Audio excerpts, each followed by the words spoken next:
ಕೃಷಿಯಲ್ಲಿ ಅಗಾಧವಾದಂಥ ಒಂದು ಸಾಧನೆಯನ್ನು ಮಾಡಿದ್ದಾರೆ.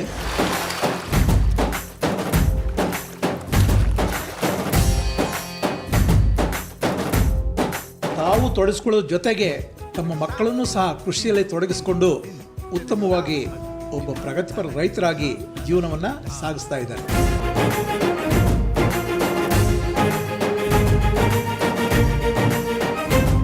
ಮತ್ತು ಅವರು ಶ್ರಮಜೀವಿ.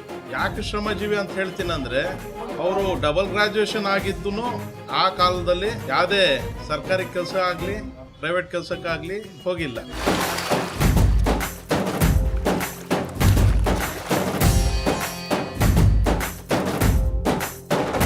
ತಮ್ಮ ಶೂನ್ಯ ಬಂಡವಾಳ ಕೃಷಿಯಿಂದ ಲಾಭದಾಯಕ ಮಾಡಿಕೊಳ್ಬಹುದು.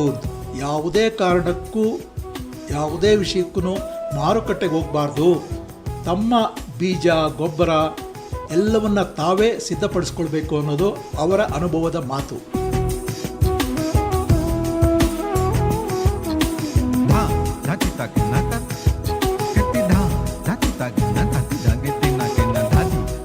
ಅವರು ನಮ್ಮ ಹಿರಿಯರು ಏನು ವ್ಯವಸಾಯದಲ್ಲಿ ಸಾಧನೆ ಮಾಡಿದ್ದಾರೆ, ಅದೇ ರೀತಿಯಾಗಿ ನಾನು ಸಾಧನೆ ಮಾಡಬೇಕಂತ ಪಣ ತಟ್ಟಿ ಅವರು ಹಗಲು ರಾತ್ರಿ ದುಡಿದು ಶ್ರಮಜೀವಿ, ಬಹಳ ಶ್ರಮಜೀವಿ.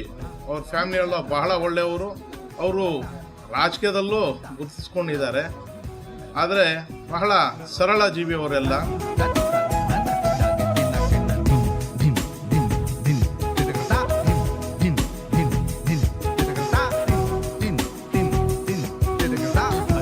ನಾನು 2003ರಲ್ಲಿ BE ಪದವೀಧರ.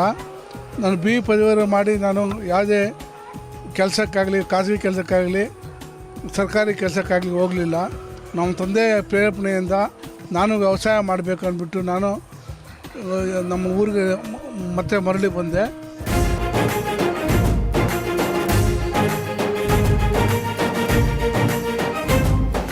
ರಾಧಾಕೃಷ್ಣ ಅರಣ್ಯ ಕೃಷಿ, ಮಿಶ್ರ ಬೆಳೆ, ಈ ರೀತಿ ನಾನಾ ರೀತಿಯ ಜೊತೆಗೆ ಉಪಕಸಬುಗಳು ಎಲ್ಲ ಕೈಗೊಂಡಿರೋದ್ರಿಂದ ಒಂದರಲ್ಲಿ ನಷ್ಟ ಹೊಂದಿದ್ರೂ ಮತ್ತೊಂದು ಬೆಳೆಯಲ್ಲಿ ಅಥವಾ ಮತ್ತೊಂದು ಉಪಕಸಬಿನಲ್ಲಿ ಕೈ ಹಿಡಿತದೆ. ಅವರಲ್ಲಿ ಜೇನು ಸಾಗಾಣಿಕೆ ಇದೆ, ಕುರಿ ಮೇಕೆ ಸಾಗಾಣಿಕೆ ಇದೆ, ಹೈನುಗಾರಿಕೆ ಇದೆ. ಈ ಎಲ್ಲವನ್ನ ಸಮಗ್ರವಾಗಿ ಕೈಗೊಂಡಿರೋದ್ರಿಂದ ಅವರೊಬ್ಬ ಪ್ರಗತಿಪರ ರೈತರು ಅನಿಸ್ಕೊಂಡಿದ್ದಾರೆ. ಅವರ ಕೃಷಿ ಒಂದು ಕೃಷಿ ವಿಶ್ವವಿದ್ಯಾಲಯವಾಗಿದೆ ಅವರ ತೋಟ. ನನಗೆ ಇದು ಕೋಳಿ ಫಾರ್ಮ್ ಜವಾಬ್ದಾರಿ ವಹಿಸಿದ್ದಾರೆ. ನಾನು ಈ ಕೋಳಿ ಫಾರಮ್ ನೋಡ್ಕೊತೀನಿ.